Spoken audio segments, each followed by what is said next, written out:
off the road, so I had to go through all the back lanes, and thanks very much, that tune there, Sam Barris in the end. That's his first track he's ever made, so brilliant, thanks for that. Where to start? Wow, literally just got in through the door.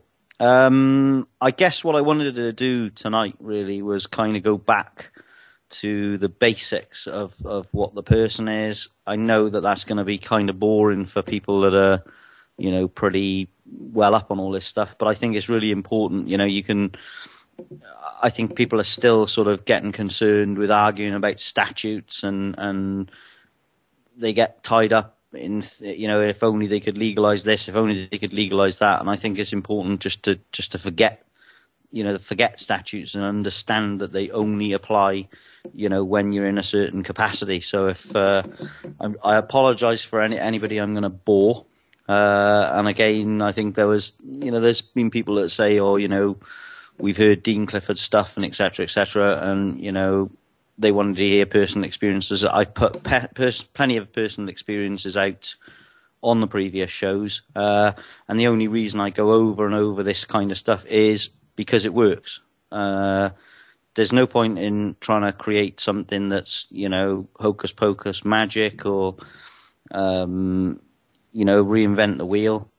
You just learn about the person, I think, and it works every time, or every time we've done it, it works. So I guess we'll start off by, you know, the understanding that all legislation can only ever be applicable to government or the Crown, or when performing a function of government, or when in the capacity of an agent of government, or the capacity of an employee of government.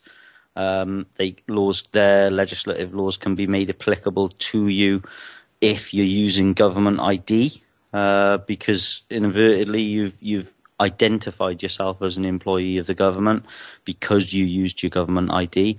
And I just want to cover as well, you know, on the show tonight, I just want to cover things like, if you're going to try this stuff, you know, and start sort of feeling your feet, don't go all guns blazing at it until you really know your stuff. But again, I just want to cover, don't go flat out at it whilst driving around in a £20,000 car with your own made up number plate stuck on it, because you will ultimately, if you're trying the driving thing, you will get a car taken off you. And if you're attached to your car, then I suggest you don't do it. If you're afraid of being chucked in a cell for 3 days, it's not for you. If you're afraid of the police, it's not for you. If you've got fear, it's definitely not for you. You know, you need to get your head in a place where you understand what you're taking on. Also, with the council tax stuff, the TV license stuff, all of that stuff is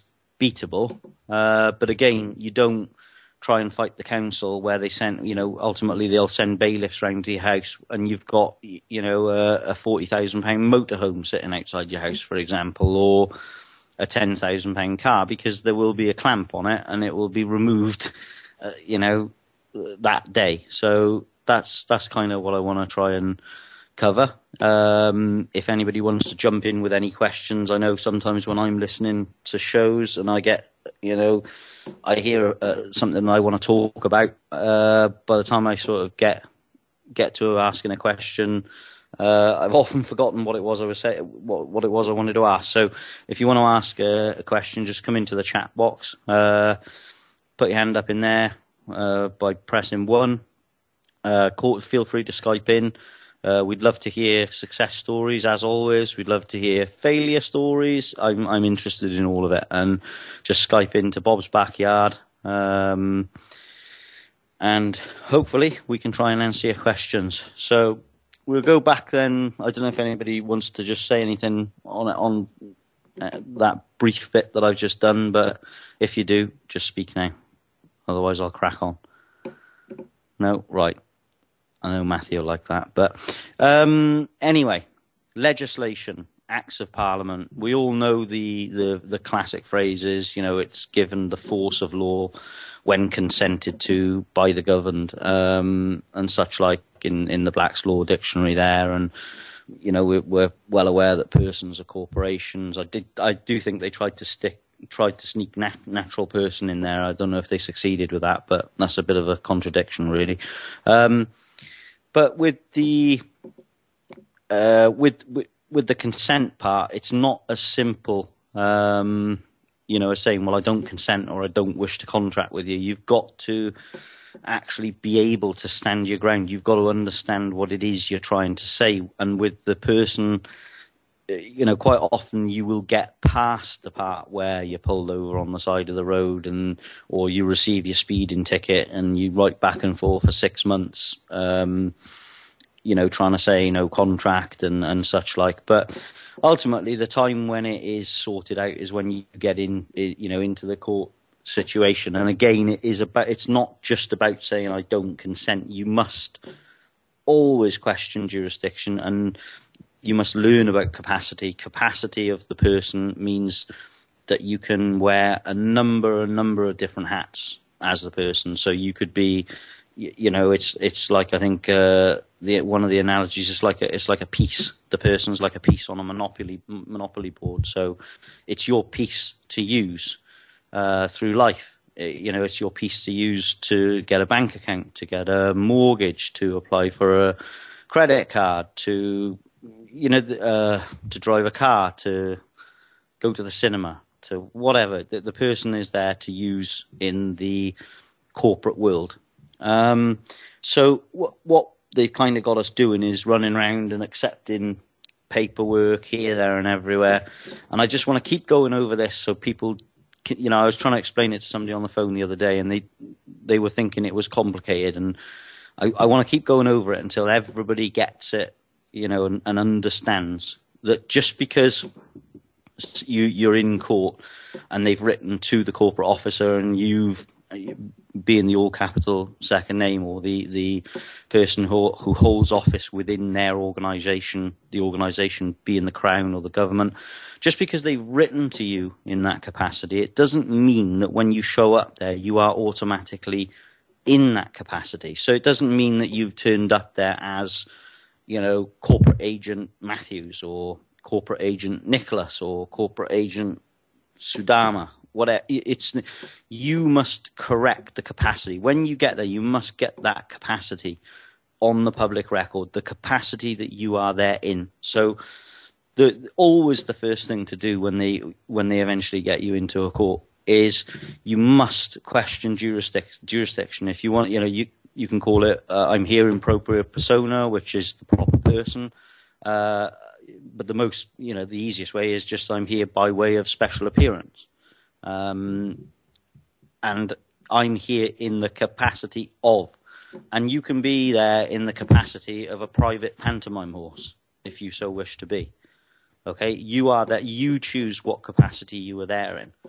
If you turn around, I'm here in the capacity of a driver. Well, congratulations, you just did yourself over, because you can't. You've got to know what capacities they haven't got jurisdiction over you in. So you could be a private individual. You could be there. You want to avoid words like citizen and resident. Resident is definitely a bad word. I keep going over and over that, but I will keep going over it so that people get it into their heads. Resident definitely means that you hold office. So, it might be an idea in the court system. I am a non-resident. I am a non-citizen. And then the other question is, once you've answered the capacity, once you've told them the capacity that you are appearing therein, then the next thing to do is to deal with the deficiencies in the case. And you've heard me going over this before. Whenever there's a victimless crime, obviously, it seems obvious to me and probably many others that have been doing this for quite some time.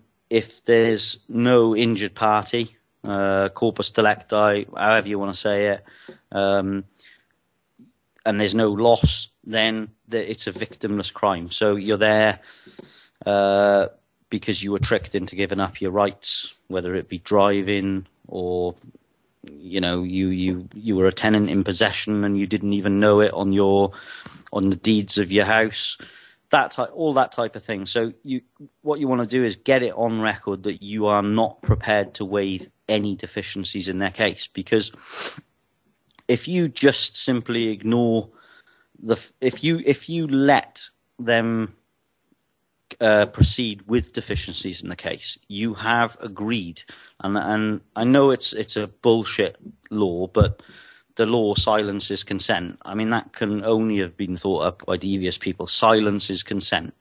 I mean, how far could that be taken? But silence, in any event, is consent. So if you just remain silent as to the deficiencies in their case, it won't take them long to come right back around, and sort of put you in the capacity of an officer again, or you'll end up arguing with statutes with them or one thing. So basically, they'll just bomb you again.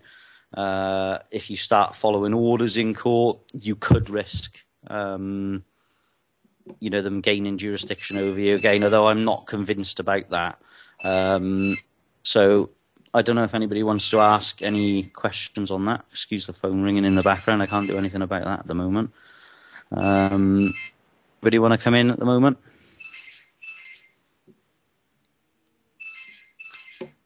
Nope. Right, I'll carry on then. Yeah, right off the bat, they're gonna. You must be prepared for them to threaten contempt of court. You must be prepared, for them to start banging their chest and screaming and shouting orders at you and trying to make you admit to your name and date of birth, etc., etc., etc. But do not be in fear. Stand your ground. Remember, whatever you do, you're just dealing with people. That's all they are. They might have fancy cloaks. They might have a half-dead sheep on the top of their head. They might, be looking over their half glasses at you. But they're just people, and for the most part, the three people on the bench are pretty stupid people. You will get the odd clever one, but all they are there to do is coerce you. They're there to coerce you, and they're there to extract money from you, and they're there to force their will upon you. So, get yourself sussed out.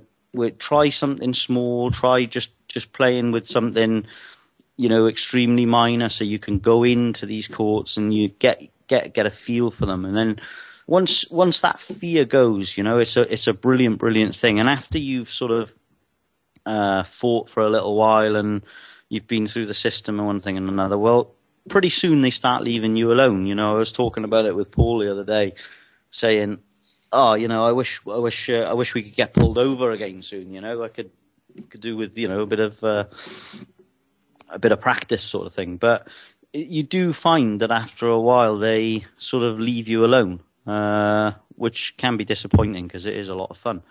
So and I just want to I don't know if Bob once had anything there for us, yeah? Or Matthew? Have I forgotten? I'll chip in, man. Especially about that, the leaving you alone. I mean, I've not been left alone, but once they know the game, they're much less likely to pull you, to stop you. And if you are actually, I mean, on one occasion, I've just told a local police officer who came to my house after a WPCSO who was stood in the middle of the road talking to children behind my vehicle, and I pipped my horn to get them to move, and then she said I'd tried to run them over. Which was ridiculous. I was nowhere near them. And as a public servant, really, you shouldn't have a group of children stood in the road talking. And when I pointed this out, she became quite annoyed. She wanted my name, and I wouldn't give them my name or anything, and I wasn't interested. And they got the police. And the police came, one police officer came, and I just said to him, look, listen, if you generally thought I'd tried to run down a WPCSO, you would have turned up in here with a riot van.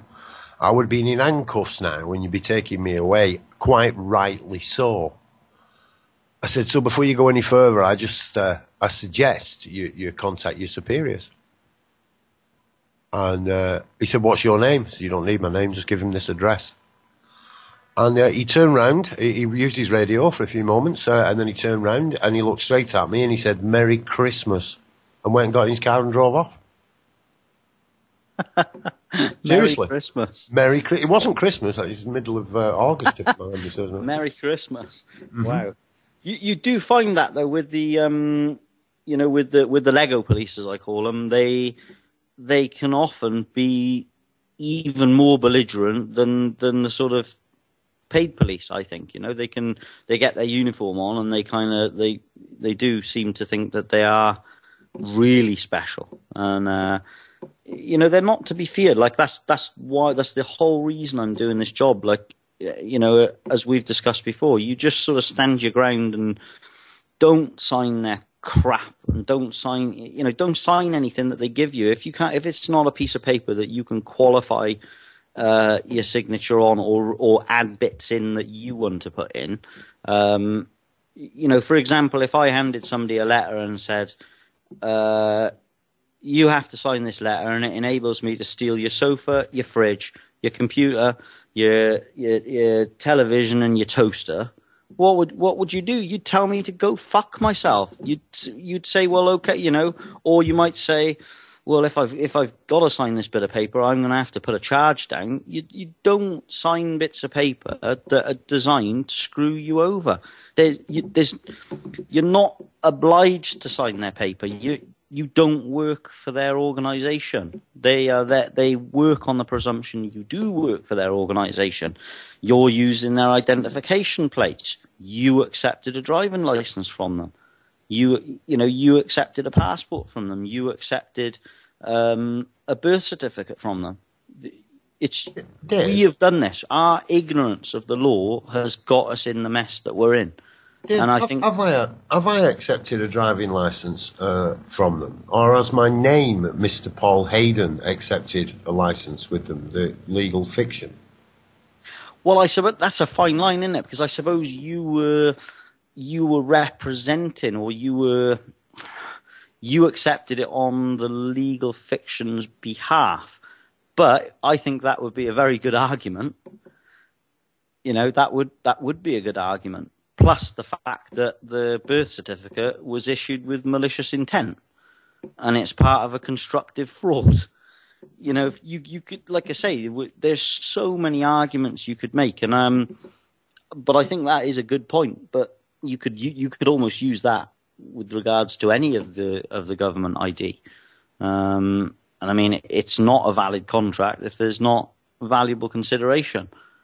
And I think with all of this government ID, we've gone around for years, because before we became aware of the sort of scam and the way that the scam works, we all just accept everything that they've sent to us. So, like with my son, I wanted him to do, well, I was in a bit of a awkward place with that, because I wanted him to do his driving test in one respect to make sure that he was safe, because, it's nice to be judged safe by somebody independent, but by the same token, I didn't want him to apply for his driving license. So it was very awkward. But when his driving license was sent through, then I wrote a letter on his behalf. I wrote a letter out for him, questioning, asking, was the driving license contractual in nature? Pointing out that, they should correct their records, that at the moment, although he holds a government driving license, and this is a good idea for somebody, for people that haven't received a driving license yet. Qualify what you are, what you're going to do with it. Write back to them like I did. Look, thanks for this license. It's brilliant. It enables me to work for the government or the Crown. However, can you correct your records to let them know that I do not ever intend to work for them? I never have worked for them. So, although I've got this driving license, I do not intend to use it. Until I send you further notice. Correct your records. They're there for record keeping. That's what they're supposed to be there for. The vehicle registration office, the driving license people. They're record keeping. So it's not our fault if they make a record of something that isn't correct, and we accept it. Whose fault is it? Whose fault is it? You know, it's our own stupidity that gets us into the mess. So, and if they refuse to clarify things or correct their records, if you know, for an example, we've got some now where we're arguing back and forth with them for not correcting their records with a car, where they, you know, write and say, "Oh, you're the new registered keeper." Well, hang on a minute. I just want to let you know I've had this paperwork through. I'm sending it back to you. Cross out the bit where it says keeper. Send it back to them. I'm the owner. Here's my receipt for this vehicle. I paid for it. I'm the equitable title holder of the vehicle. I own it. Correct this on your records. Nobody else owns it. Nobody else is attaching a condition of it. You know, this is mine. Don't start fucking meddling in my estate. And if they won't do it, you have a civil claim against them, and just keep going for them and going for them. But if we all just keep lying down and just taking it and do, oh, well, okay, never mind. Well, there's nothing we can do about that. Well, okay, hard luck. You're in the shit. And it's only going to get worse. I think in America the other day, you know, a policeman ran a guy over for not wearing a seatbelt. He killed the guy for not wearing a seatbelt. It just infuriates me that people, I tell people and they just go, "Oh, right." And it's like, what? Ah, right. Some cop killed somebody for not wearing a seatbelt, and that's okay with you. Like, how dumb can people be?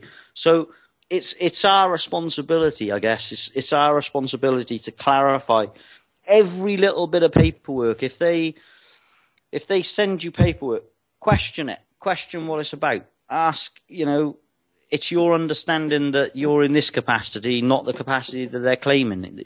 Do not let them get away with anything. And if nothing else, make them write, you know, 11 billion letters.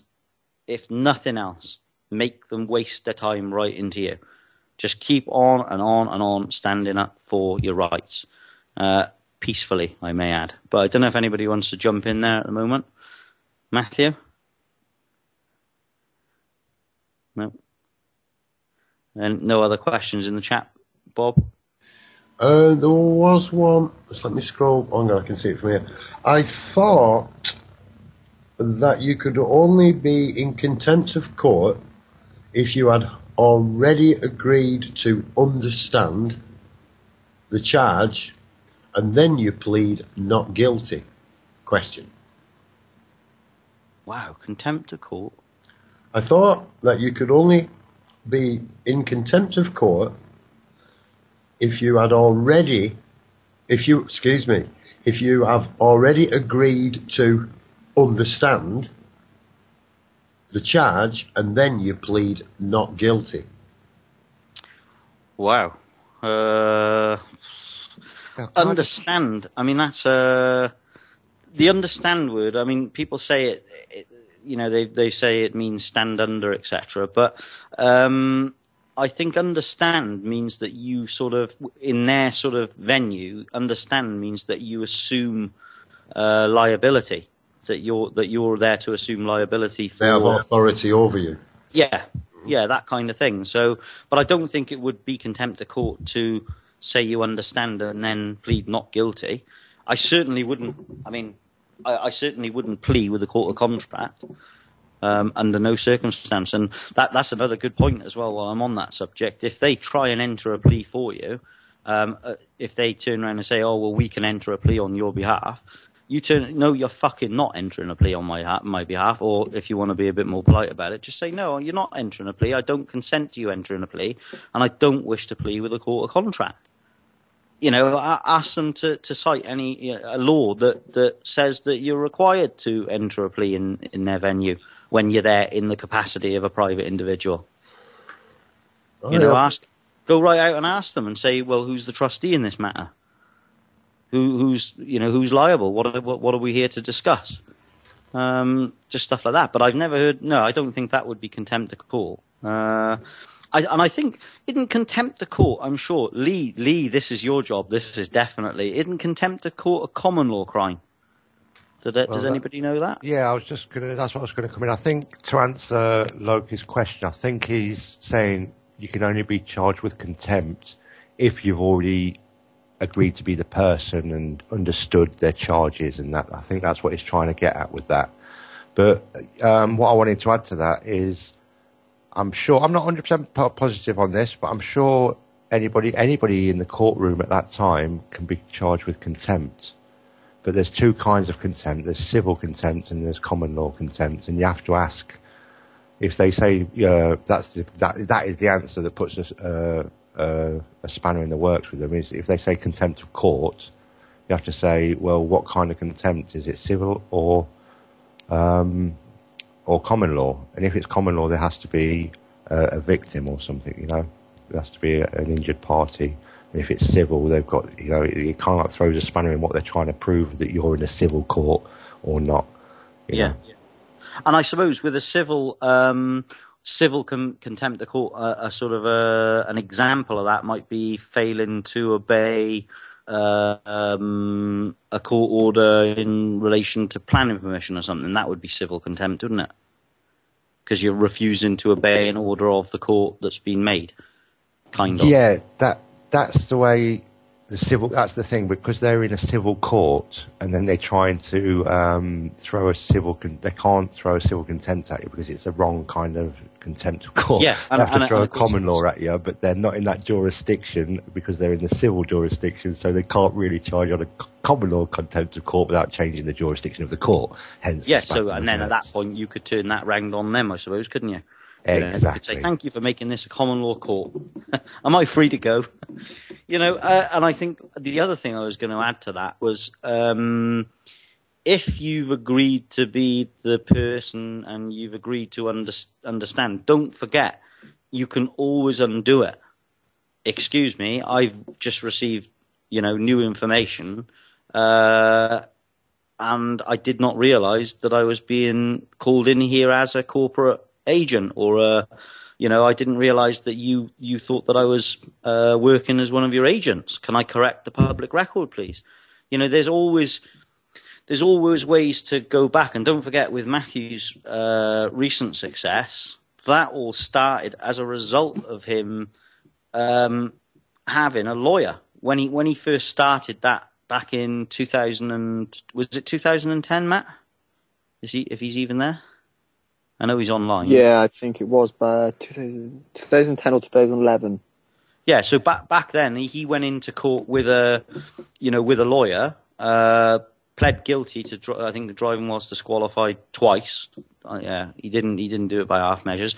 But what I did then is I wrote a letter to his solicitor asking her, did she tell him she had a superseding oath to the Law Society?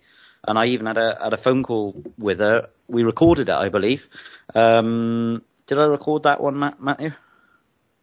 Yes, you did. Yeah, we did. Didn't she agree that it was a conflict of interest at the time? She did, and there was a few other things she tripped herself up on as well. But what exactly, I can't remember. We'll have to dig that one out. But it was quite funny because I remember we were leaping around the place when she did it. And, so that even if you go into a venue and you get fined, £1,000 for, breathing the wrong amount of air or whatever stupid bullshit law they made up the day before yesterday, even if that happens to you and you go in and you don't know any of this stuff, or you've got a fine that's ongoing at the moment and you're struggling to pay it, don't forget, there's always a way, there's always a remedy, there's always a way to go back and correct the records. And I think, abroad, they're getting people out of jail using this type of method.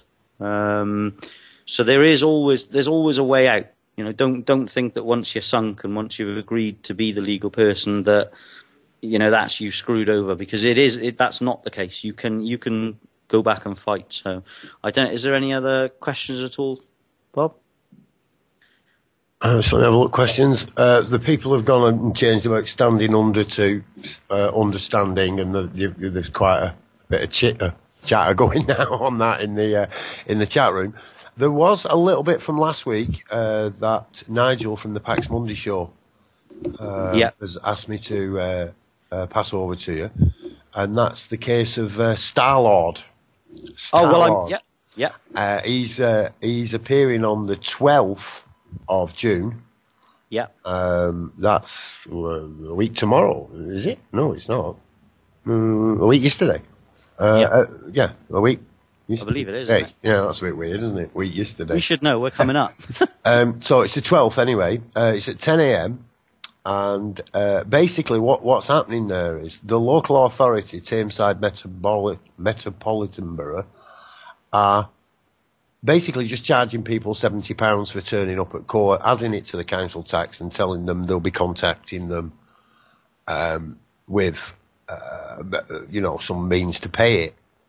The standard procedure is they give them 30 days and then instruct bailiffs. Now, these council tax bills were for April the 1st, I think it was. So they've actually given them 30 days and then took them to court and charged them £70. There is no hearing. You don't get a hearing. It's a council employee, apparently. So, there's going to be a bit of a protest. That's what it says. And what here. is that council employee there in the capacity of? Is he there just in that capacity? Lying, thieving, cheating, scum, I'd imagine. I don't know. Is that an official? Wow. Is that an official? We could ask him factually, how is it any different to obtaining money using threat, coercion and deception, I suppose? Yeah, I was thinking about actually going and asking him opening line. if I can have my council tax benefit, because that's what it is when you don't pay it. It's part of your benefit. I was going to ask him if I could have mine, because for some strange reason I'm now exempt.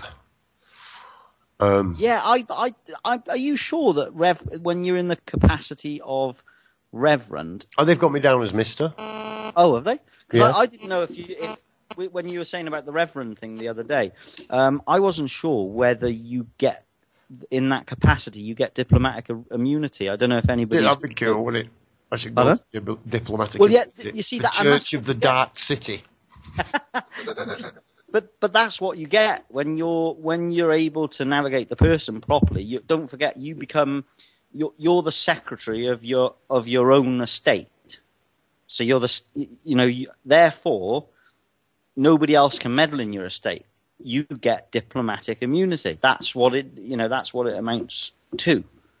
And again, it comes down to knowing who you are and knowing how to use the person and all of that type of stuff. But I think, with this council tax thing, there's so much remedy to be had. Like, number one, print off the Ministry of Justice's own rules on who can issue a court summons. Number two, where's the court seal on the liability order? Number three, where's the court seal on the on the bailiff's warrant that he's got? All he's got is a load of words on a bit of paper. It's bullshit. It is based around bullshit. People have got to be stop being scared of it. It's not. The process is completely and utterly unlawful. Halesbury's Law Dictionary, 2011. No administrative court can be lawful. There can never be an act. I think it says there can never be an act passed which would make them lawful. It says it says that in Halesbury's Law Dictionary. They're unlawful. All of these council tax cases they're bullshit. They're based on bullshit. They have bullshit people at the hearings, and like you just said, you don't even get due process of law. So does that mean the council are above the law? Because how far does that take us?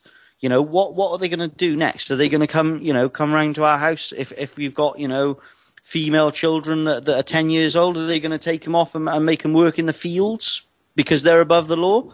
Are they going to send 4 or 5-year-old kids down the mines again? Where does it end? If we don't start getting our asses in gear, waking up to what's going on. I know I'm ranting. I'm in a ranty mood tonight. We've got to start doing something about it because we keep acquiescing all of the time, and it gets worse and it gets worse, and all we do is piss and whinge, spend our money on bullshit that we don't even need, and then it just gets worse and worse and worse, and then all of a sudden we'll open our eyes one day and we will in fact be living in a prison camp that we created through our own ignorance. So I'm looking forward. The 12th, I can't wait for the 12th. It's going to be really good because, number one, myself and you, Bob, are going to be convening our own court of public record, I believe, are we? If you say so, Dave, I'm up for it. What's that? Yeah. And myself, you and Matt were the magistrates in that court of public record, or what should we be? Can I be a deacon? I think deacon. Matt wants to be a Star Lord, I think. Most definitely. Star Lord is actually called Star Lord. No, I know that, but Matt wants to be him, I think. Right, yeah, you're going to go in and say, I am Star Lord. We'll all do it, like an I Spartacus. I am Star Lord. No, I am Star Lord. I think I'll go in as Crocodile Dundee. See how far that. Well, I don't know. We'll just have fun, but make it known we're convening a court of public record. We're convening our own court of public record. Everything that you do in here is going to be written down, and we're going to use it to fuck you over. How do you like the sound of that? You're issuing your own summonses. You're holding an unlawful hearing. You're charging 70 quid for the unlawful hearing. How about we file a civil claim against you for operating outside your office? You know, like, you've got to start turning it around on these people. They are so ignorant. They're so belligerent. They're so stupid. They're so compliant. We've got to start standing up to them. That's why we're driving all the way up to your neck of the woods from down here in sunny South Wales as it is today. So, I don't know if anybody wants to add a little bit of something there before we go to the break. Yeah, I'll just add something dead quick. Something to remember as well is if any public servant, anybody that works for the government makes a decision or something that obviously the magistrate, council work or anything, you've got the remedy opportunity to question the legality of their decision, and then that can be then passed upon to the superior courts. Yeah, that's a very good point. And again, I suppose that comes down to that nobody's above the law. And I will give an example of that. Where I live at the moment, we've just put a workshop up in the covered barn. I haven't changed any of the outside of the building. We've literally, fitted out the inside of the building and, put the booth in there and stuff like that. Along comes Mr. Twatface, I think, isn't it? Well, I'm sure his first name was Twat. But anyway, along came the twat from the planning office, and sort of, I was delighted, and I jumped on him straight away. And anyway, he went like he was nearly crying when he left. But he wrote a letter. Unfortunately, then he wrote a letter to my landlord. We're in the middle of trying to buy it, and one thing and another. But he wrote a letter to my landlord saying that there'd been a breach of planning because back in 2006, this barn was down as a manage, or whatever the hell they want to call it, Well, that's bullshit for a start, because you couldn't, trot around on a horse in that barn because it's full of rocks and concrete and stuff like that. It was a cowshed, stroke workshop, stroke tractor workshop. But anyway, this guy wrote to the landlord and he said, "You've breached the planning, and this is what your two choices are." And I think one was apply for planning permission retrospectively, or put the building back to its original use. So, I mean, that for a start is a prime example of a presumption. Number one, who said that the Town and Country Act was applicable to my landlord? It's really frustrating for me, because he's already started arguing about the Town and Country Planning Act with this planning bloke, and it'll go on, up until the point when I manage to buy it. But it's just so frustrating, because there's the third option. Like I phoned him up and he kept, they do the usual thing. They want to just keep hanging up. Oh, this conversation's not going anywhere. Well, no, you dumbass. It's not going anywhere because you're not answering any of the questions I'm asking you. Like the first question I said, you're claiming that I'm running a business from here. And he said, oh, yes, from what I can see. Well, I said, okay. I said, you're a paedophile. And he said, what do you mean? Well, I said, you look just like a paedophile to me. If I'm running a business, because it looks as if I'm running a business, you look like a paedophile. I said, have you got any facts or evidence to make this claim? Well, no, not at the moment. I mean, how stupid is that they can just claim that you're doing something without any evidence? I mean, when he came in here for a start, we were still building the workshop. That's how stupid it is. And you know, you've just got to argue back with these people. Number one, when did this law become applicable to me? How did it become applicable to me? Are you sure it's applicable? You know, there's due process law. Are you sure it's applicable to me? Okay, well, let's talk about what evidence you've got. Can I please see all of your foundation evidence for making a claim that I am running a business here? Oh, I'm going to hang up on you now because this call isn't going anywhere. Round and round and round and round and round. And then you get on the phone to the head council lawyer. 20 minutes later, you're going round and round and round in circles until I start asking them for their equitable claim to the land. You know, well, I don't see what that's got to do with anything. Well, it's got everything to do with everything. Unless you're claiming that you're above the law. Are you claiming you're above the law? You know, and straight away, he's backing down. Oh, well, I don't think, you know, that this is going to go too much further and stuff. Well, no, are you claiming you're above the law? Are you claiming this Mr. Twatface is above the law? He's the one that's made a false claim against me. Is he above the law? Oh, well, no, it's just what he's obviously just thought of that. You know, he's thought from his visit that that's what's going on there. Based on what? And they can't answer you. And again, I said the same thing to him when I said, well, I'd like to report him for being a paedophile. And I'm only using that as a sort of example of how stupid the orders and the laws are that they follow. Well, okay, he's a paedophile. You know, are we? And he's like, oh, you can't say things like that. And I said, well, he looks like a paedophile to me, and he looked like a paedophile to Matthew, and he was trying to take photos of us. So, you know, is there something wrong? And different things like that. And it doesn't take them long to start backing down, and then they know that they're obviously going to come up against issues. They know that it's not going to be an easy ride. But then, at the same token, he's still writing back and forth with the landlord, and the landlord is just being complicit with him in a kind of a way. Although he's asked questions, he's asked for evidence. But as soon as you start arguing about the Town and Country Planning Act, that's all you're going to be doing. Arguing and okay, you might have breached the Town and Country Planning Act, but what the fuck has that got to do with me? What's that got to do with my landlord? When did he become subject to that law? You know, was it done with his consent? Did he have a choice in it? Did he have a say in it? It's bullshit. Just get yourselves learning, get yourselves sorted out so you don't fear these people. They are idiots. They are idiots who follow orders and don't think about what they're doing. I don't know if anybody wants to come in and add a bit. My throat's going a bit dry. I'm really ranty tonight, so sorry. Do you want to take your break then, Dave? Yeah. We'll go for a break now, and then we'll come back. I know Barry's on. Miss Hazel's just joined us. So Matthew, if you can think of anything from I've taken your advice and gone back to basics tonight. So when we come back on, if you can think of anything that I'm leaving out. Perhaps we can tell the court seal story. I don't know if I've told that. I think I have, but yeah, we'll go to a break now then. Yeah, the jingle I'm playing is Imminent Attack, DCR. Okay. This is a warning to the courts.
When you hear the sound, sound of Darkcity Radio?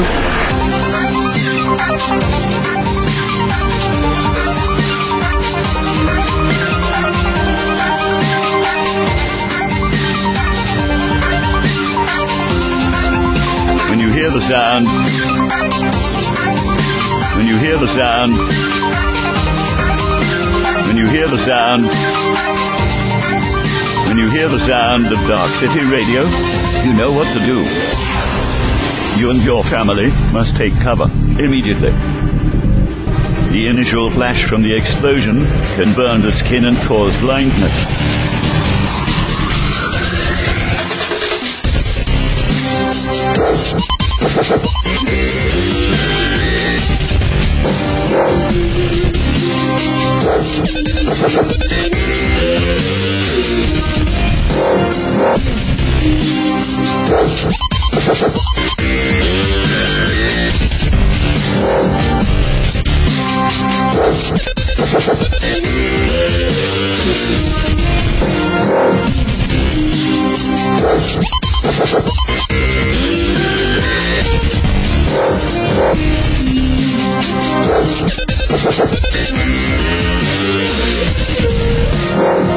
The Prime Minister, speaking a few moments ago in the House of Commons, has warned that the international situation is deteriorating rapidly and that the truth could break out anytime in the next 2 or 3 days.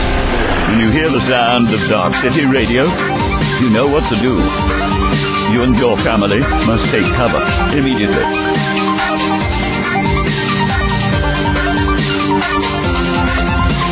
Lie down. Keep away from wind hose. Cover your head and eyes. Do not look at the sky. Take shelter immediately. Repeat. Stay indoors. Do not leave your home. Take shelter immediately.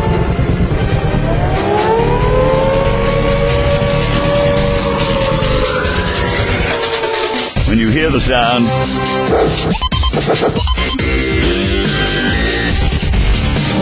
when you hear the sound, you know what to do. You and your family must take cover immediately. Duck and cover.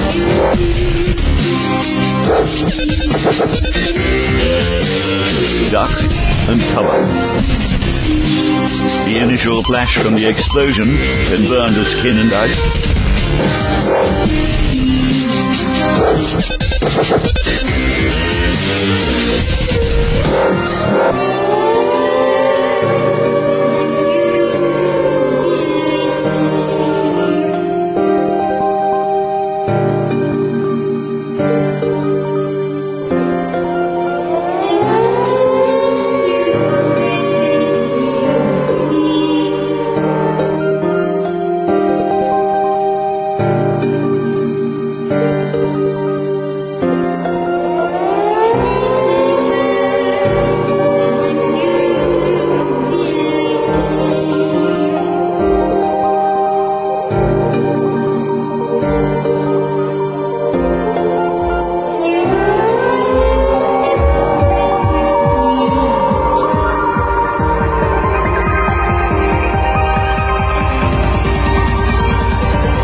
Hi everybody, second half of Personal Navigation with Dave Matthews. I was hoping Dean Clifford was going to come on the second hour, but he's just told me to check with him in another hour, so he'd probably be too late to come on tonight, but I wasn't going to tell anybody, but there we go. Dave, if he wants to come on, he can roll into the Darkcity. He can have an hour. Oh, okay. Yeah, no problem. Well, I'll get back in touch with him towards the end of this then, and we'll see how we're going and go from there. So I think I left off. I was ranting and raving about the council and courts and stuff, but towards the end there, I think Barry wanted to tell us some news of something that had been going on in Canada. So I don't know if you want to go on and do that now, Barry. Yeah, I'll only take a couple minutes of your time here, guys. But the RCMP, this got brought to my attention last night, that our police force, the RCMP, have sent 3 or 4 requests and memorandums to the government requesting that all of a sudden that 3 or 4 brands of our commonly used semi-automatic rifles in possession of normal law-abiding Canadian citizens all of a sudden become prohibited. And if you're caught with one of these in your possession, it's an automatic 3-year jail sentence. This was extremely disturbing, to say the least, as Sun News was covering it in great detail last night, and there is a tremendous uproar all of a sudden. I was on actually just here before I got on the show looking at some of the links on Sun, and unbelievable uproar where president is being set by our police force that they can all of a sudden lobby the government and have a change in long-standing laws in Canada, change with a sign of a pencil by a gentleman standing behind the doors in a bureaucratic meeting. This is going on very, very hush-hush. And it really, really brought to my attention that the police state is revealing itself in Canada. It's almost like listening to Mr. Bastard Obama talking in the verbal diarrhea that I hear coming out of his mouth every day of my life.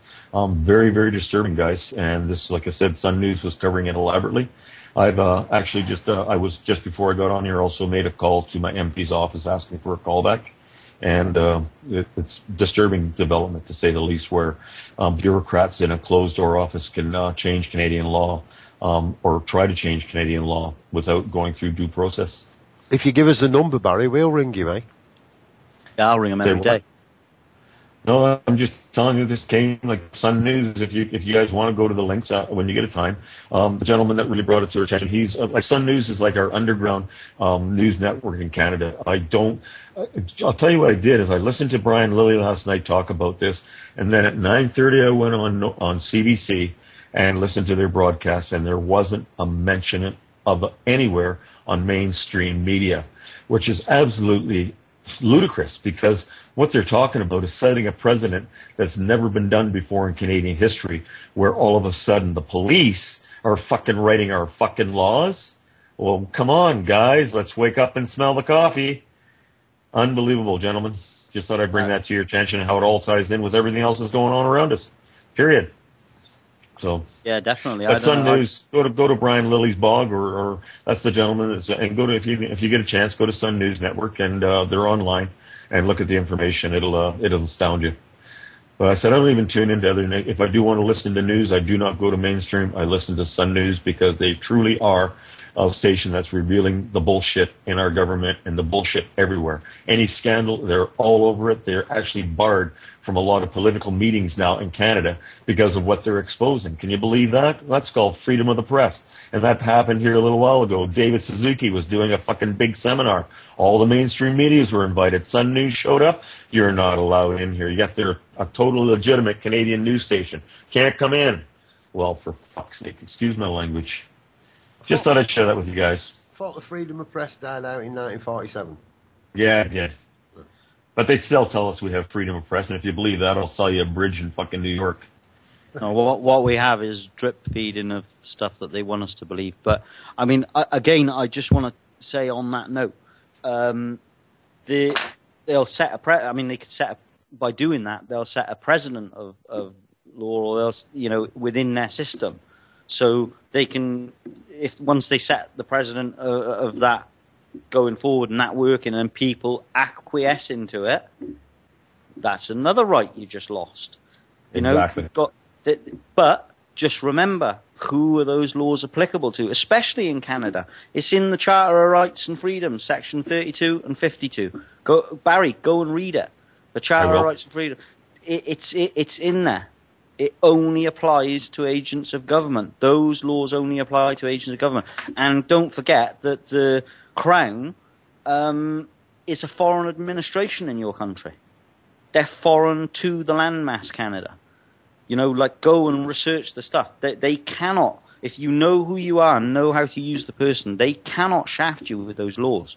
They'll do their level best to shaft you, but once they get that you understand what's going on and you understand what the scam is and you're on top of them, they will leave you alone. And that goes, if you want to grow 20 acres of cannabis, those rules apply to agents of government and agents of the Crown. They do not apply to you in your private capacity. Learn how, like, we've all got to learn our rights, and we've all got to, create something better. I don't have the answer to creating something better. I without the critical mass, I really do not know. And if anybody, has seen my Facebook page, I hope I don't offend people on my Facebook, but I'm kind of, I'm always ranting on there, and I put pictures of ostriches with their heads in the sand, and I just don't know what it's going to take before people. I ask people who I talk to regularly, what's your pushing point? What's the point at which you go, hey, enough's enough? How far do you have to be pushed? And some of those people, usually people who claim to be, way above me in their sort of, in their class or their intelligence or whatever, they'd be happy to pay, 10 or 15,000 pound a year council tax. It makes my skin crawl how stupid people are.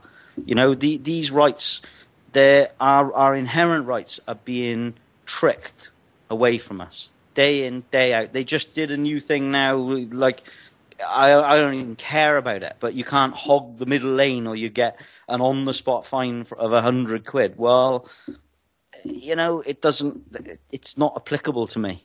It's a distraction. It's why argue about the £100 fine you're going to not pay when you learn how to use your legal person. That's all you need to do. Learn who you are. Learn who you are. Look at it. There's videos out there. Dean Clifford making it simple. I've been over it. It works. I'm not gonna spend my life digging around to try and show you, clear, definitive proof. There never will be definitive proof that it works, because they will never create that proof. But I can tell you from personal experience, it absolutely works. No matter what you think, this method works, because it is 100% what's going on. So I don't know if anybody wants to ask a question or add anything to that. What's Dave's Facebook page, please? From Local. It's Dave Matthews, and my profile picture is Captain Caveman. Okay, so Dave Matthews, profile picture, Captain Caveman. Yeah, Captain Caveman. Get on there. If you're offended by, the truth, I think the other day that I put a rant on there. Somebody, my partner said that one of her friends, friended me because she thought that she'd have light-hearted banter, and she was very surprised by the content, and she was thinking about defriending me. And I was like, go fuck yourself. So anyway, I did a rant about that, that it would appear that, some people are getting offended by the truth. So shall I talk about puppy dogs and fluffy teddy bears and this, that, the other, or shall I just continue to tell the truth and blah? Anyway, and at the end of that I put, and by the way, those people who don't like the truth, they can go fuck themselves. So that's kind of what, if you're getting on my Facebook page, I'm not going to be telling you what I had for tea, or I just scratched my ass. I'm going to be telling you, sharing stuff that Lee or other people share with me. I'm going to be sharing stuff that's truthful. I'm going to be ranting about how annoyed I am, how stupid people are, all that type of stuff. If you like that, get on my Facebook. You'll love it. If you don't like it, talk about puppy dogs. So there we go. Does anybody want to add anything? I'm just asking how much you want for your puppies on Facebook. Oh dear. I've got nothing against puppy dogs or fluffy teddy bear things. It's just I don't want to talk about them on Facebook, But yeah, and the council as well. When I was challenging the council back a while ago, I was going through the fact that they hadn't followed the due process of law, coming back onto a serious subject, and they. I pointed out about the court seal. Like, I drew them a picture of a seal holding a gavel and said, this could be a court seal, but I'm not sure. So try, have fun with it. Take the piss out of them. Take the piss out of how stupid their rules and regulations and policies are, because they are. They don't care about, the lady that they passed fit to work and she died 9 days later. They don't care about those people. Some guy came around here the other day and he was he was trying to get a grant off the local council for £40,000 to, get asked a band. And I said, wouldn't that money be better spent on giving, shelter and accommodation and food and healthcare to people who need it, not make me wait a few more seconds for my download? God, waste. I don't know. But anyway, are there any questions in the chat room, or are there any questions coming in? Or Matthew, do you want to add anything? No, the sound of silence. Barry, surely you want to... Barry? Hazel wants to say something. Hazel. Oh, Hazel, yeah. Hi, guys. Yesterday when I was listening to the radio, there was a skit going on about a guy from the insurance company.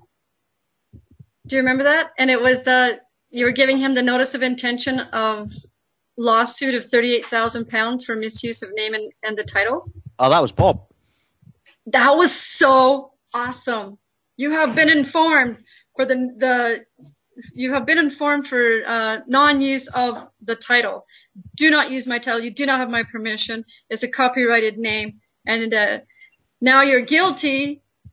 You're now guilty by admission by apologizing. And that was such a good skit. And maybe, go ahead. Go on, sorry. No, carry on. It just made it so much easier to understand how that process takes place verbally, right? Oh yeah, definitely. And that's something that we're all entitled to. That's one of our rights. We're all entitled to engage in commerce.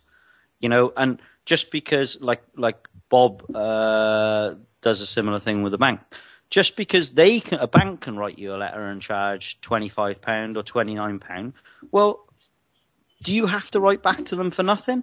No, you don't. You tell them how much you're going to charge, what your terms are. They're not the only ones that are entitled to engage in commerce, because your legal person can engage in commerce. You can set your terms and conditions out. If they don't like it, they can go fuck themselves. Go to a different bank. If they're not prepared to pay your charges, well, do you have to stay with them? What are they going to do the next time you have to correspond with them? You should tell them, if you want to speak to me on the phone, it's going to cost you X amount. If you want me to write to you, it's going to cost you X amount. If you want me, designate one employee from the bank that is allowed to open your letters. That type of thing, and ask them for a credit check on that person, or a health background check. Lay down your own conditions. We are all entitled to act in commerce. So it doesn't just apply to the big corporations, because the person's a corporation, the person has got different capacities. And I think it's brilliant, and it works. Bob's having good success with it, and the £38,000 thing was just inspired. So it'd be interesting to see how that goes. And I know that Mark Mann, who does a show, I think he's in the middle of a big wrangle with the electricity board, where they wouldn't come out and read the meter, and he's been left without an electricity supply. And he wrote to them and he sort of said, if this continues on, I'm prepared to read the meter, but I will charge for it. But, I really do need you to come and read the meter, such. And he's basically now told them that he's not able to live in the house and that he's going to have to book into a hotel. They haven't said no. He's put it in recorded delivery. He's doing everything by the book as he's going on. And I've told him to get to a point where you write to them and say, hey, I'm not prepared to extend you credit anymore. You haven't been paying your bills. I'm not going to give you any more credit. This money is due now. And then do it, make them an offer whereby, look, you still haven't paid, give them an opportunity to cure. So you write to them, you say, this is now outstanding. You owe me, I think his bill's up to like £8,000 or something like that at the moment. But, for early settlement, I'm prepared to settle for $5,500 if you are struggling to pay. I will take a lower settlement so that we can avoid going to court. So you're already, it's like the three strikes. You're already looking like you've tried to cure. You've given them an opportunity. You've written to them. You've even offered them a reduced price settlement, for God's sake. I was being reasonable, Judge. These people, I even offered to settle for a lower amount of money, and they still ignored me, and they still made me come in here and waste your time. You know, use your own right to act in commerce. Turn it round on them. Mirror their letters. Mirror the way that they demand money from you. Bailiffs, turn it round on them. You turn it round on them. They will ignore your letters. If you write to a bailiff and say, look, I'm going to charge you. If you visit this property unlawfully and you don't have a proper warrant, blah, blah, blah, blah, blah, I'm going to charge you X amount of money. Start threatening them. Tell them you're going to sell the debt to a Russian collection agent. You know, start mirroring what they do. And you know, bite back. Know that you're not a pushover. So I don't know if anybody'd like to ask any questions, or Bob, if you want to add a bit to that about the banks and stuff. But thanks for that point, Hazel. Yeah, I'm not really a letter writer, but I'll give you full authority to write to them in my name, Dave, and threaten them with whatever you like. And you get on with it, mate. I'd love it. I can catch them out like that dead easy. It's like I say, when people have heard it and now they've explained to me what I'm actually doing, I'm aware of what I'm doing. As I say, I'm quite informed now, where previously I just kind of did it. I just did it. And like you say, it was like, well, if you're going to charge me 20 quid, I want my money's worth. So yeah, don't forget to charge for your telephone. That's my little thing, because they've actually paid that. They've been a total victory so far on that's on the bank. And I will get back into them. I just really haven't had the time and energy to get back in, but yeah, I will do. And the longer I leave it, the more embarrassing it is. Oh, come on, you've had this. I'm going to hit the bank on why haven't they paid their loan? They haven't paid their interest on the loan yet. That when I ring them back, that's what I'm going to go for. I've already negotiated with them about the loan previously. So yeah, that'll be my next. And obviously the billing address. That's the thing, and we have actually got him quite clearly going away and coming back with the billing address. That's but unfortunately he hasn't got one now, and I don't know how it goes. But I mean, verbally, I don't know. People have told me that you've got them. That's what I've been told. I mean, I don't know how true it is. I think a lot of people want me to have got them. You know? Yes! Well, no, they get us just by being silent, just by us being silent. So I think, well, a verbal contract, isn't that's as good as a handshake, isn't it? Which is a contract. So yeah, I think verbal is good enough. Definitely. Well, we've got it recorded, and we know we haven't hid it. Like I say, and if we can get a letter together and write to them and offer them that, and wouldn't it be just cool, right, to turn up and with the bailiffs and snatch an AA van? What you know, ring the all you do is ring them up. No, you just ring them up. You ring the AA up, say I broke down, and when they turn up in the van, clamp it and give us your money. You owe us money, fuckface. Yeah, clamp his van. No, what they do, they clamps it, they owe us money. We've got to pay us, alright, you know, get a bailiff. Like I say, I don't really want to go down their lines. I think it's despicable the way they act and stuff. And like you say, a mate of mine rang me today. He got caught growing cannabis. And he's going under his European right. I was hoping he'd ring in. I told him to. I thought you'd be able to take it. I'd love to hear from him. Yeah. And he's going on his European right. And they've now, at the magistrates, they've said that the judge wants to talk to him. And it spooked him a little bit. So. Wow. Yeah. Whew, that would be interesting, wouldn't it? Well, I'd never heard of it. That's what I said. Just don't let him go on his own. Right. Yeah, well, he has a responsible adult with him. He's had mental issues, so he has a responsible adult. Oh, well, that's good. Good. What that means is, if he is as a responsible adult, how could he actually get done for cultivating something if he has to have a responsible adult? Oh, yeah, because he's not responsible for his own actions. No. I didn't think of that, Matt. You're not responsible for your own actions. That's true. But that's a good. Dave, I think Lee's getting in there. I can see his little blue light, but I'm not hearing him. Go on then, Lee. Oh no, sorry. What I was saying was that's probably why the judge wants to speak to him to clarify things. That's probably what's put the spanner in the works is the fact that he isn't a responsible person as such. But another thing I wanted to add dead quick as well is about the fee schedule thing he was doing. Some people get carried away, and I see people adding £5,000 for a letter and shit like that. And there's when it comes down to if you ever do end up in court for small claims or whatever, there's a thing that's called reasonable amount, and if it's an unreasonable costing that you've put down, they'll just quash it.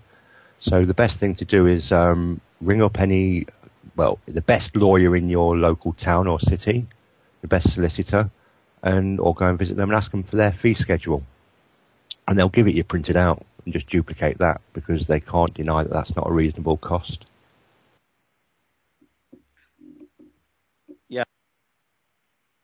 So, well, I do actually know that £44.22 is a reasonable amount to charge for a phone call over 10 minutes.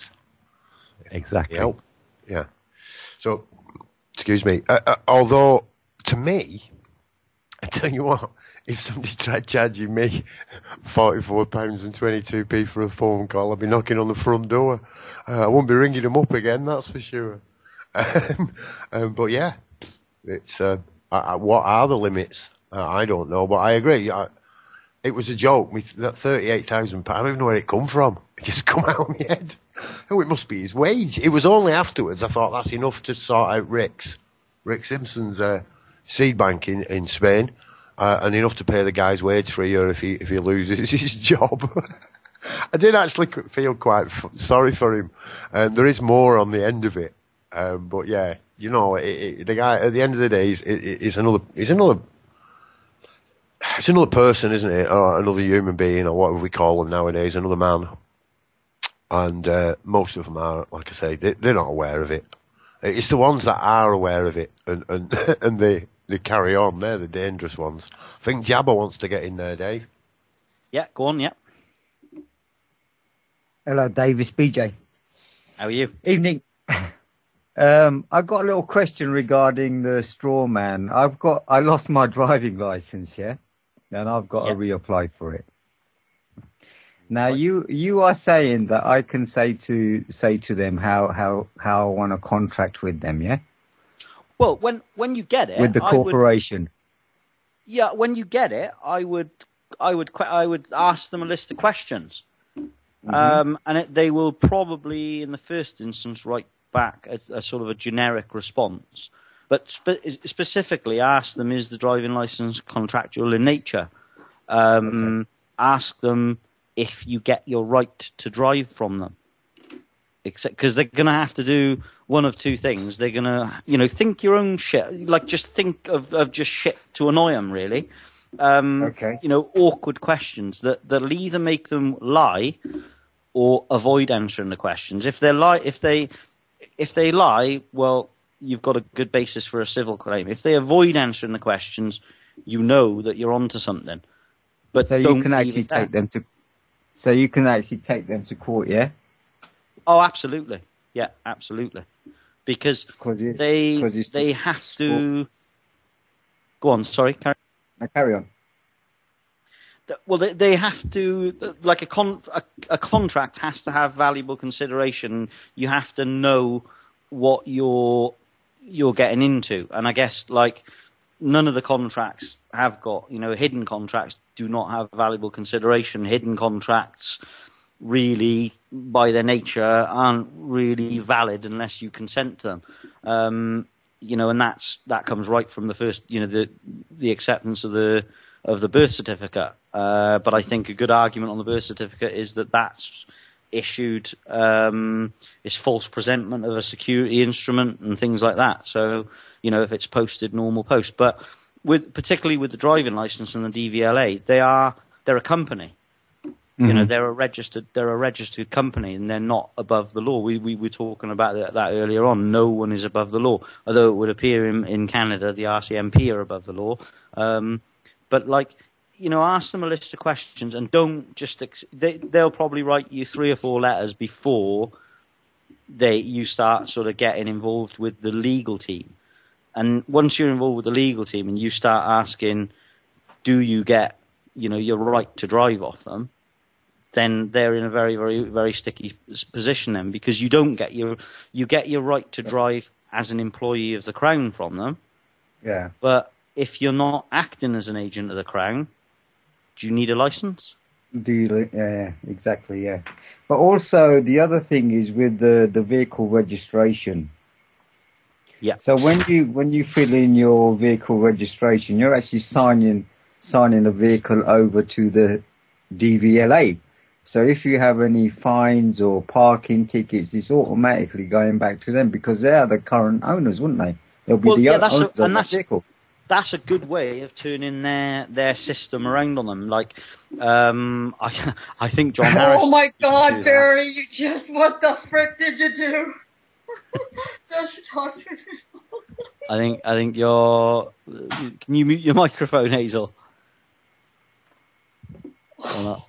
But yeah, going back on. I think Barry's just called round at Hazel's. What did I do? I didn't do nothing, man. I'm sitting here listening. What are you talking about?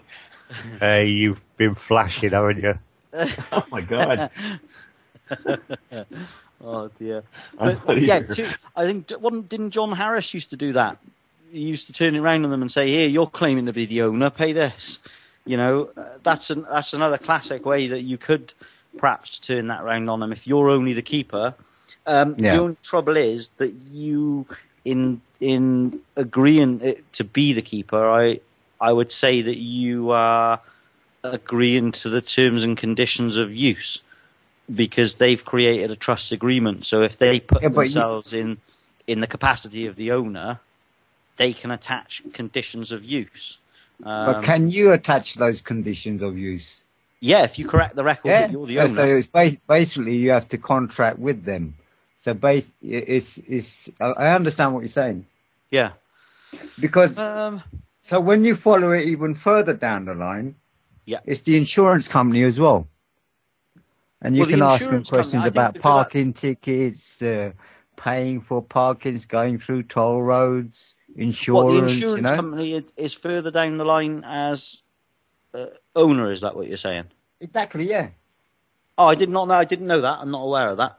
So yeah, just explain that something on this. Yeah, definitely. Yeah. What everyone's got to remember: things like cars, houses, boats. They've got two titles: equitable title and legal title. Yeah. You own the equitable title of the car. They own the legal title. Yeah, and but the DVLA would spin that around on you, wouldn't they? Yeah, of course. That's when everyone's talking about the registering that you don't own the car. You don't own the car. You do own the car. You just don't own the legal title to it. But obviously, that's the title that fits inside the Sea of Commerce. Yes, it's a tangible. Obviously, the car is a tangible object. It's made of material. Yeah. So, and as the legal title holder, then they get to attach terms and conditions of use. Obviously, but only inside the legal world land. Yeah, only. Yeah, like I keep saying, only if you are operating as one of their agents. And I say again, Lee. That people, if you're gonna try this, there is. We've been told a story of a guy who's actually got his own plate in Newport and quite happily driving around and sent all the relevant information off. Happily driving around Newport without any problems, doesn't get touched, doesn't get hassled at all. But we've never actually seen it with our own eyes. So, I've got a story of a success here in Spain on the same thing, and it might offer a few clues. Oh, brilliant! Go on. And the way this guy did, he bought a car. It was actually an imported car from Switzerland of all places. And with Switzerland being outside the EU, it was obviously it's got different of the train changing over the papers. But the way the law in Spain stands is if you bring a foreign vehicle into the country, you've got 6 months before you're required to register it. So what he does, he just sells it to his friend, and he gives them the title, sells it for £1 every 6 months, and then he buys it back. 6 months later, and they keep selling it and moving, and nobody's owned the car for longer than 6 months, but it hasn't got any number plates on. It's been stopped by the police.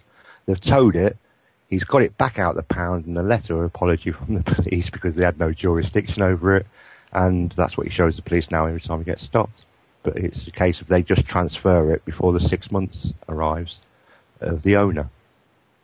I can clarify that. 100% true. I used to do, years ago, I used to go to Japan, visit the auctions over there and import, sort of 10, 15 cars a month from Japan.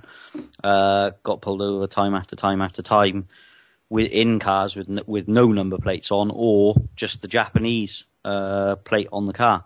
They never, ever, ever take any action against you, with no MOT, no tax. And that's absolutely correct. You got 6 months to register them, but that's a superb way around not register them is literally sell them for £1. Yeah, I can definitely see that working, and I can also see Matthew getting online as we speak, ordering a car from Japan.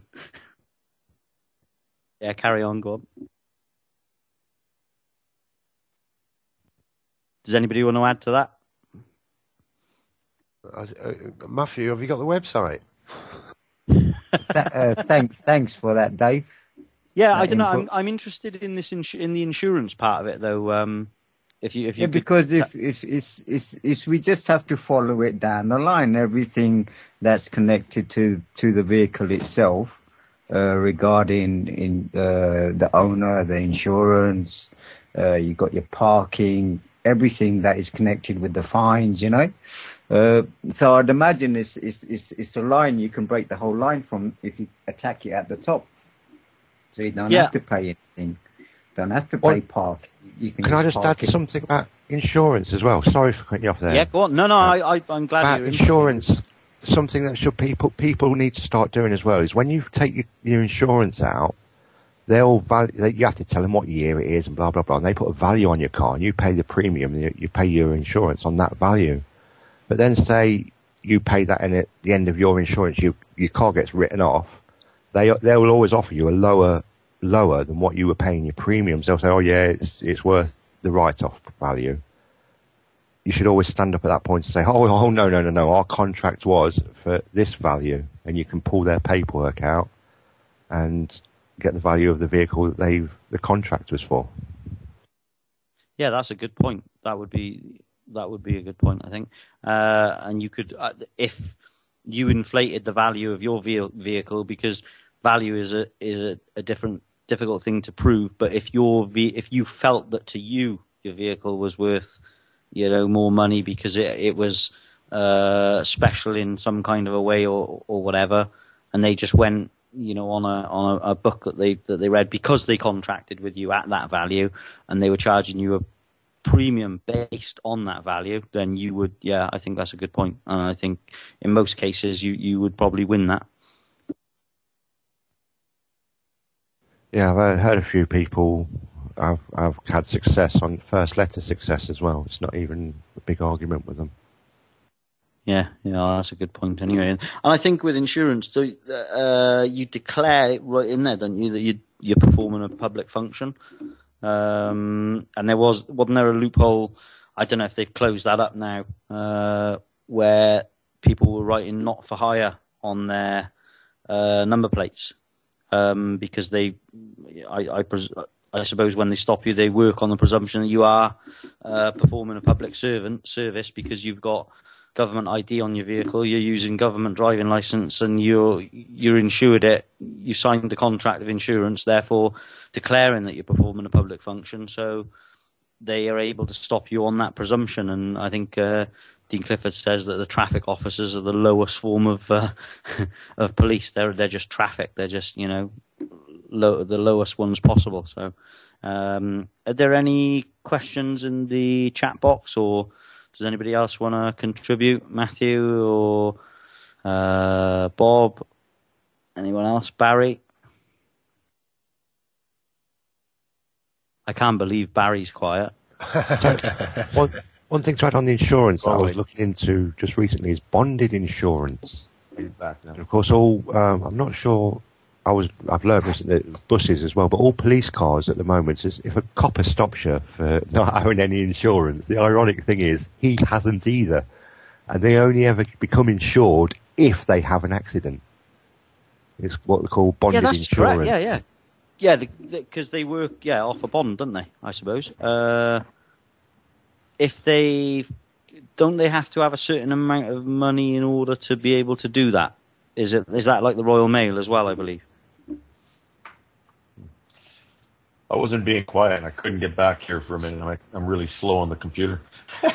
But anyways, no, just adding a couple things that kind of thought about. You guys have got me thinking a little bit more outside the box with your talk, Daves. I like a lot of things that you're having to say, and I'm going to take some time. I get so tied up in doing other stuff that I really looked at some of the concepts that you put in front of me.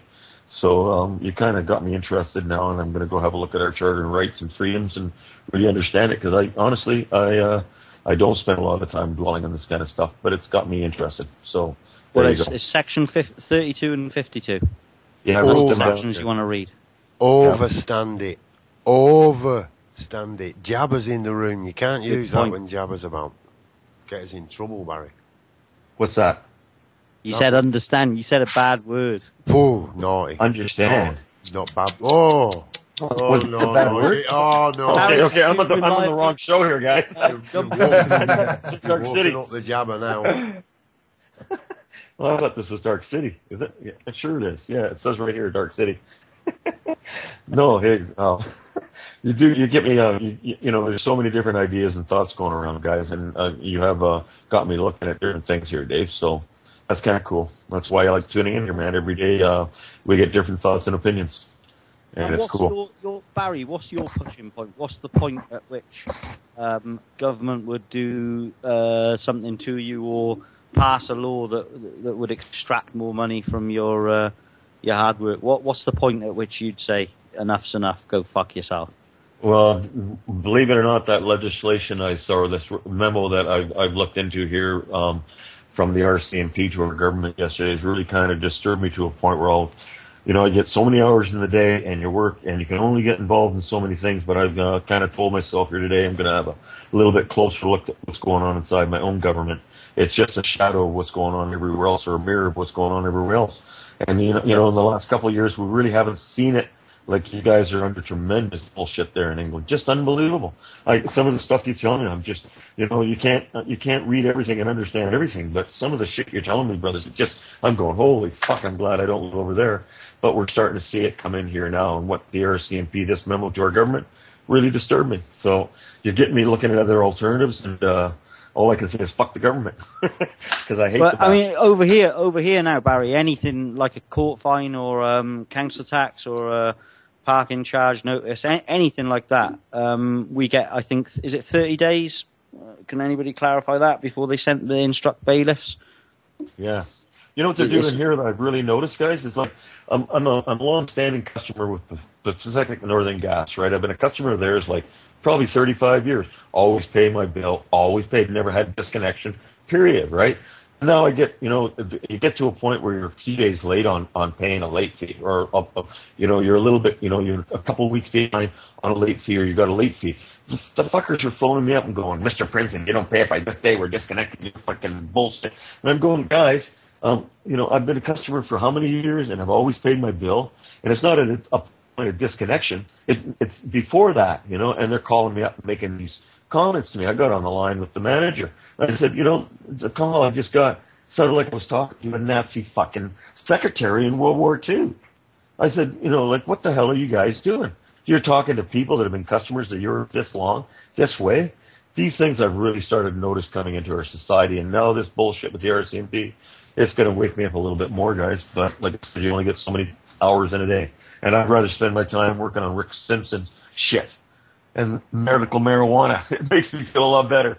But anyway. But this is part of that. This is part I know of it that. is. I know it is. It's all one big... And that's one important thing to sort of remember. And do you have a live birth record in Canada, Barry?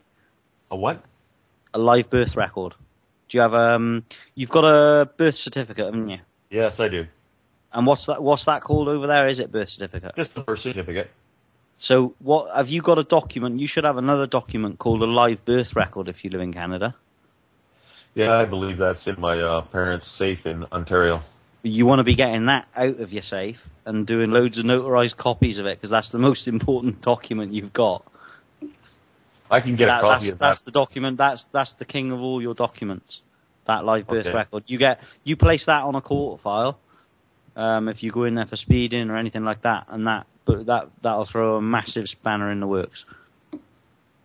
Really? Because that's the evidence of your live birth. I got to look into more of what you're talking about. I want to get educated, so I'll do some looking into this in length.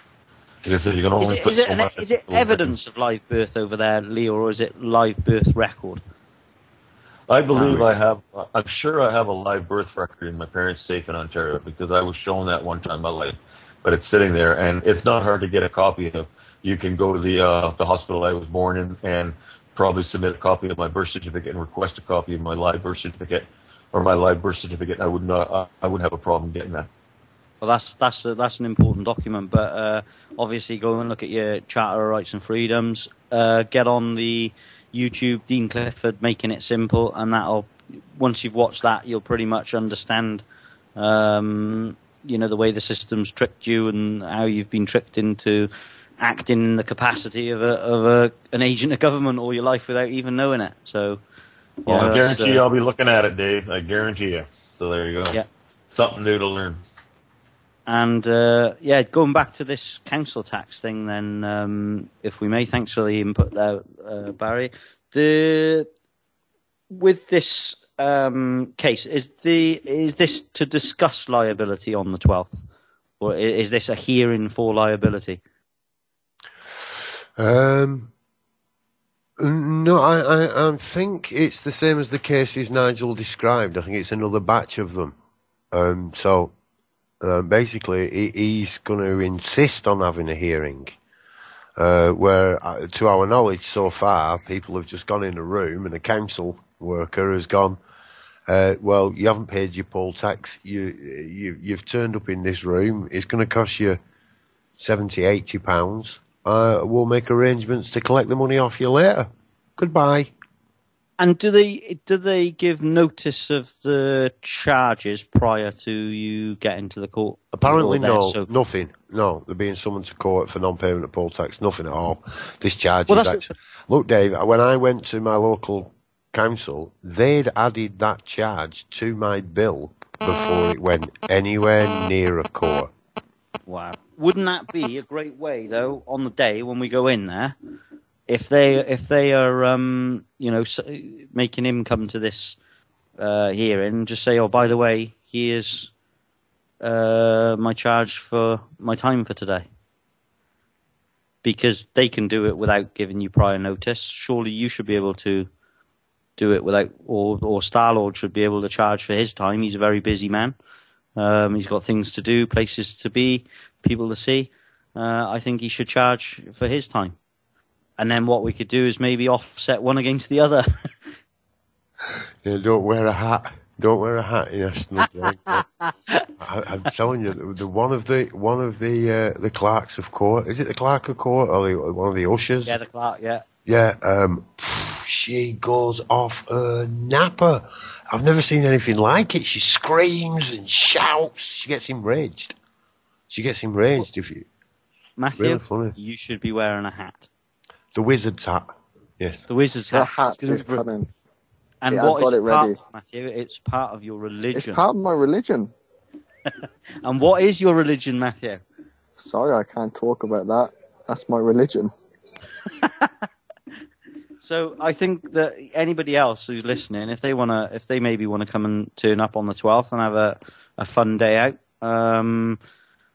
I suppose we'll get to educate a few people along the way, although from my experience, they mostly just put their heads down and don't want to listen because they're in so much fear.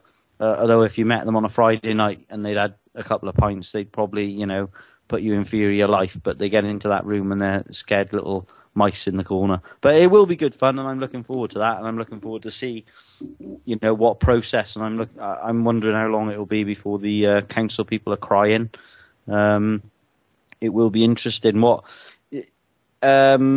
you've been to these cases prior, then, Bob? Have you? You've I been... haven't, no, I haven't. Nigel was at the last one. You didn't appear, and they just sent you a... No, I went to the council offices with mine, and they put the charges on already. And they said, well, hang on a minute. I said to them, how can you actually put the charge onto my account if I haven't been to court? Oh, well, we have this arrangement.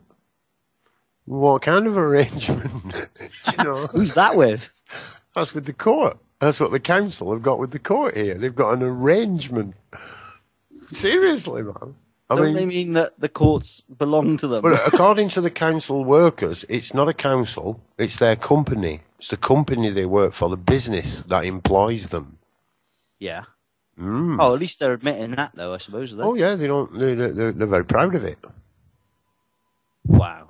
Yeah. So I'll show you, man. I'll show you if you come up here. Does that mean Richard Branson can order us to pay stuff? No, you have to go and tug your forelock. You have to tug your forelock to the effigy of their overlord as you go in the building. You think I'm joking? Really?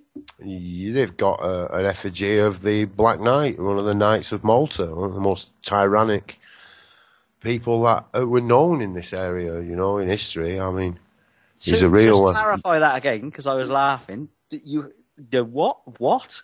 They've got a statue of the Black Knight, one of the Knights of Malta. What is one of the Knights of Malta? Yeah, one of the Knights of Malta. The one the Victorians wrote about, this jolly chap who went round saving damsels, is completely the opposite. This guy was a raping, murdering, drunkard, a real nasty piece of work. And they have him right in the centre of the council offices in their octagon. Yeah. Mm-hmm. And they have to what? Tug is what? Well, you don't have to. No, that was, you have to go in and bow, but it's raised up on a plinth, you see. So, it looks down on everybody as you all have to look up at it. Yeah, it's a bit weird, man. It's a bit weird. If you know about this, and you see, I've kind of grown up around here, so I didn't see it. I grew up with it. It had to be pointed out to me, but once you see it, it's quite spooky. Wow. And on a daily basis, is that it? On a... Oh, it's there all the time, yeah. It's just a big bronze bust thing they've got. So the same as when say, the lawyers or liars or whatever you want to call them enter the courtroom, they bow. Yeah, well, no, that was fine. They don't really. Look, years ago, Hugh Mason... okay. I just wanted to do that. Yeah, they used to do that. But now what they've done is they've actually... You have to see it, man. It's a really strange thing. Why anybody would want to have a murdering, rapist, paedophile, blackguard and cheat, that's how he's described, as their idol. Oh, look, we'll have this to represent our town. It's not from our local planning office, is he? Yeah, the local planning office is there, man. It's yeah. Good God. It's really weird, man. They've got a garden inside a garden with the Masonic black and white steps, 3 of them, serpent into a centre wheel within an inner wheel, and that's mirrored again about maybe 500 yards away, and in the centre of that, the same geometrical pattern, but in the centre of that one, there's fallen soldiers reaching up to angels. The memorial and aspire to a war memorial, which is, of course, is a memorial to death and the celebration of war. Not something where we remember our brothers and sisters that have lost in these battles, of course. And there are churches strategically placed in a direct straight line running straight through the centre of the town, running down the old road. which is then got the, like I say, I don't know how many churches, 1, 2, 3, 4, 5, 6, maybe 7 churches in a line, in less than a mile, with court buildings, libraries running on the other line. Amazing, man, absolutely amazing. You see, the Victorians were quite adamant in their ideology of the lay hunter's guide, that it all run in a dead straight line. So they found the ancient sites that were used, and they put their monuments on them, and then drew lines between them, and planted everything in between. So that's how they used to do it. That's their architecture. So, yeah, but it's a weird place. I know we're slightly off subject matter, but with the Masons, who do they worship? Oh no, it's not off subject, David. It's bang on it, man. This little town here, Chris Sparky put the words right. That it's where the rubber hits the road. Yeah, I remember you saying that before. Yeah, it just clicked with me when he said it. You know, it really is this little town here. I mean, it's one of others, but when they're going to try and screw us, they try it on here first. If they can get away with it round here, then they'll get away with it anyway. Is it correct? Because some people claim that they put you in dishonour by worshipping God, or claiming that there's a God or such like, and they try and put you in dishonour. Because the Masons, I believe, don't they worship something else or call it something else? I'm not really big into them. What I know about the Masons is they're a bunch of... You will be soon. I'm bringing all those Bibles up for you to read. They're a bunch of bully boys, basically, nowadays. The ones that we know are the trouble causers, little gangs, really. You know, their mates are going to bash your mates and stuff like that, really. They have got influential capabilities, but more like a social club. Do you know? Yeah. The rituals that they used, demonic rituals in many people's eyes, but many people would consider the Christian rituals to be, you know, a nice thing to be doing. So you know, where you draw the line on what's the right or wrong thing to do with this. But yeah, they used ritual magic to cast their intention. And they don't really well, it doesn't matter how they get there. You know, to them, the ends, well, the means it's always justified. I've seen some of the, the initiation ceremony.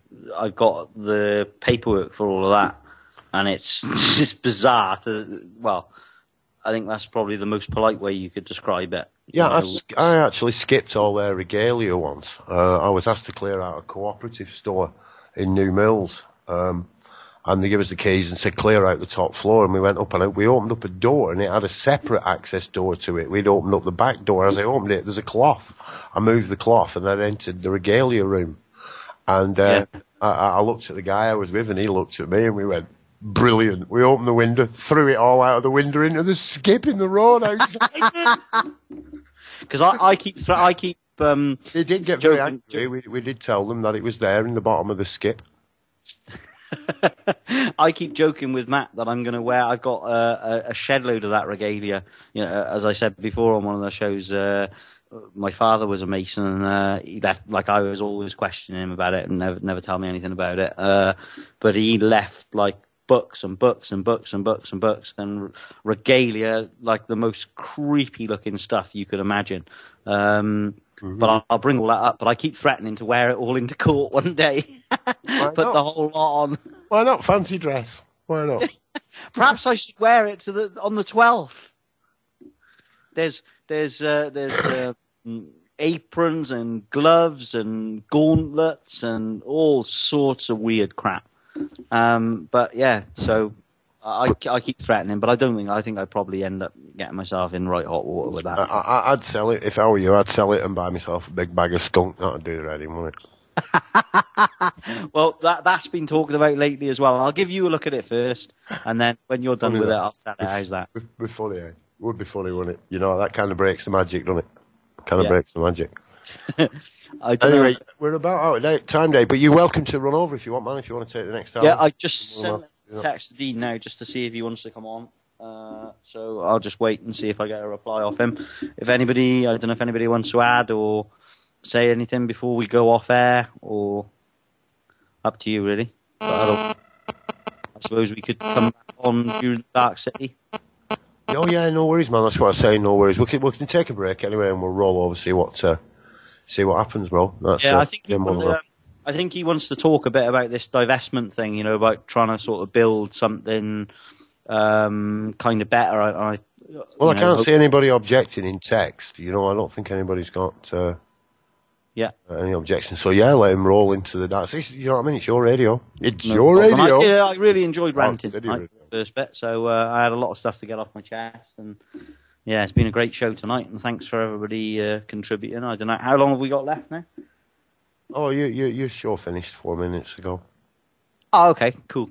All right then. So are we going on? Are we off air now? No, we're still on air. Okay. So what I'll do is I'll play a couple of jingles. In fact, where's that Sam? I played Sam before. I want to play him again. Really good song, that. So I'm going to play it again. Oh, what have I got there? Oh, there he is. Oh, God, I've moved it all now. I think I was trying to get him to play some stereophonics before when he was on Friday. Oh, well, he has to give me a bit more warning than that. Tell him next time he's on, that's what I want. But he was good. I enjoyed listening to him. Right, I'll play a jingle and we'll be back, folks, right after this. Yeah, we don't know what we're doing yet, so stay tuned. You never know. Yeah, thanks everybody for contributing. I really appreciate it. Yeah, you never. Nice talking to you, Dave. Okay, take care. They said we could not do it. They said it wasn't possible. But we did it. We created a free radio station to bring the people together and spread an alternative message from the mainstream. They tried to silence us. They tried to hack us. But we carried on. You cannot silence the truth. You cannot enslave freedom. You cannot stop a good idea. You cannot stop Darkcity Radio. The crew is now eager and stronger than ever before. We will not be kept off the airwaves. We will continue. This is not our radio. This is your radio. This is Darkcity Radio. This is your Darkcity. This is your Darkcity. This is your Darkcity. This is your Darkcity. This is your Darkcity. This is your Darkcity Radio.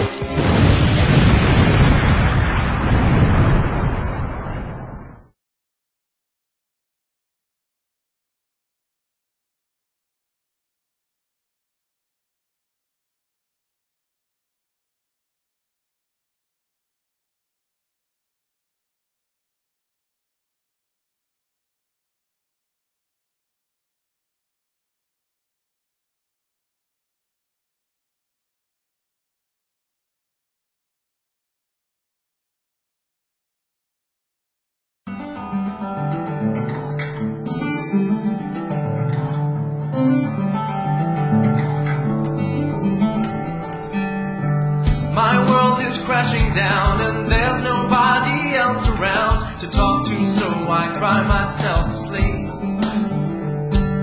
Dreaming of pure happiness, I wake up in my loneliness.